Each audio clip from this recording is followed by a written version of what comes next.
Thank you, Mr. Chairman, and also Secretary Mattis had to have this waiver. Let me just say that the American people need a SecDef who's ready to lead on day one. You are not. We already know that you've only led the largest, a 200-person organization. We already know that you so badly made a budget that after you left, they had to bring in a forensic accountant to figure out what went wrong. The largest budget you ever managed was about $18 billion.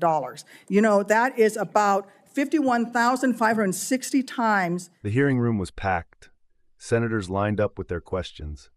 Pete Hegseth sat in that chair trying to look confident, trying to appear in control. He'd prepared for this moment, rehearsed his answers, practiced his talking points. But then Senator Tammy Duckworth's turn came, and everything changed. Because she didn't ask a political question. She didn't play games.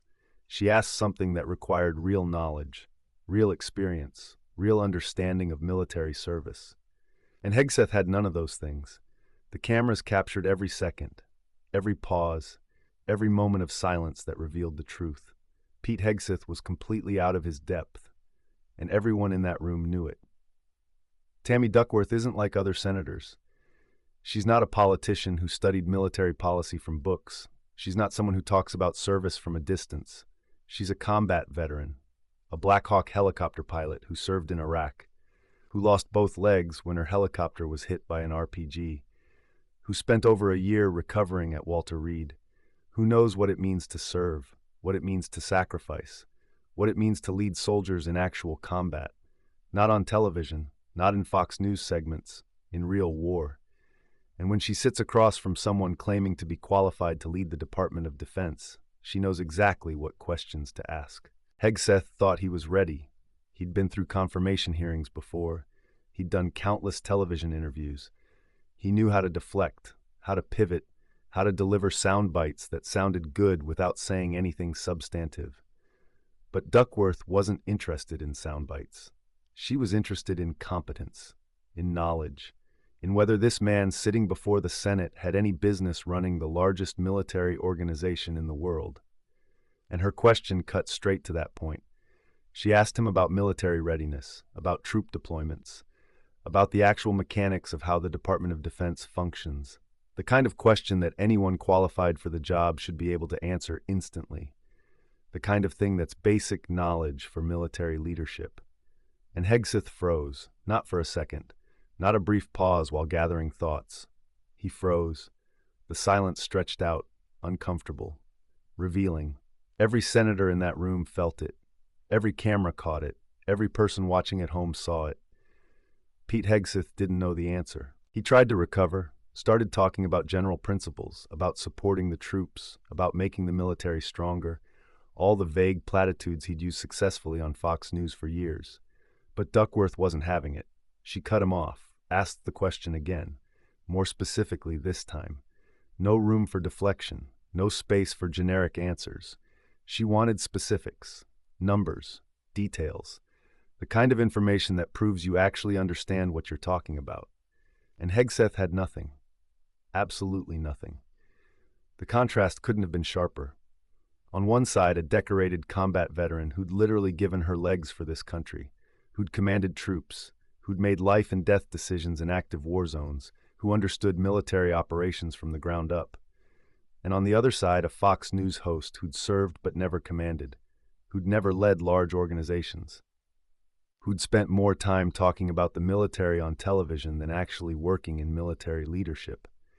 And in that moment, everyone could see which one actually belonged in that room. Duckworth pressed harder.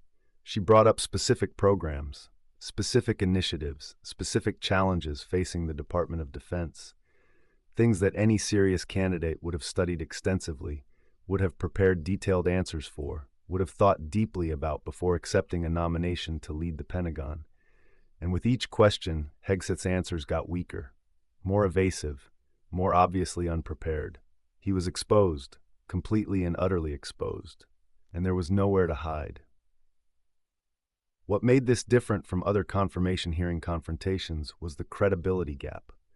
When Duckworth questioned Hegseth's qualifications, it wasn't political theater. It wasn't partisan attacks. It was a warrior questioning whether someone who'd never done the job understood what the job required.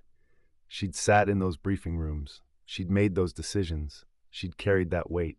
And she could tell instantly that Hegseth hadn't, that he was faking it, that he was performing rather than demonstrating genuine competence. She asked about readiness rates. Hegseth stumbled. She asked about logistics chains. Hegseth deflected. She asked about personnel management at scale. Hegseth gave generic platitudes. Every question revealed another gap in his knowledge, another area where his experience on television hadn't prepared him for the reality of Pentagon leadership, another moment where his confidence couldn't mask his incompetence. And Duckworth didn't let up. She knew what she was doing. She was building a record, showing everyone watching that this man was unqualified. The other senators watched, some uncomfortably, some with growing realization. Because Duckworth wasn't grandstanding, she wasn't performing for cameras, she was doing her constitutional duty, advising and consenting on a presidential nomination. And her advice was clear. This man doesn't know enough to do this job. This man hasn't prepared adequately. This man is in over his head. And the consent should not be given.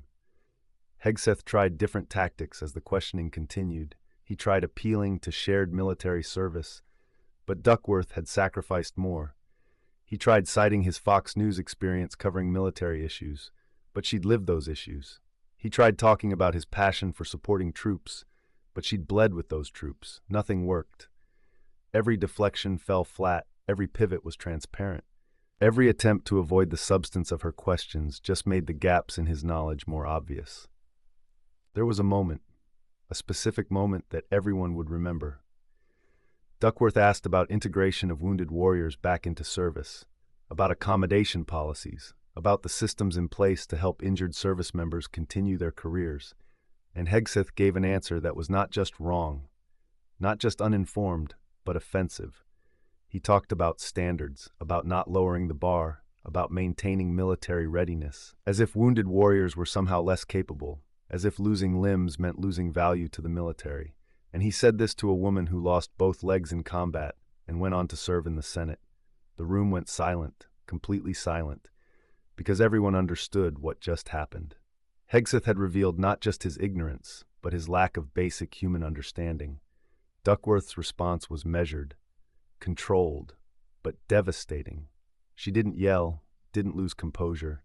She simply explained how the military has successfully integrated wounded warriors for decades, how some of the best leaders she'd served with had overcome incredible injuries, how dismissing their contributions showed a fundamental misunderstanding of what makes the military strong. And with each word, Hegseth shrank, realizing too late what he'd said, who he'd said it to, and how badly he'd just failed. This wasn't a political disagreement. This wasn't Republicans versus Democrats. This was competence versus incompetence, experience versus performance.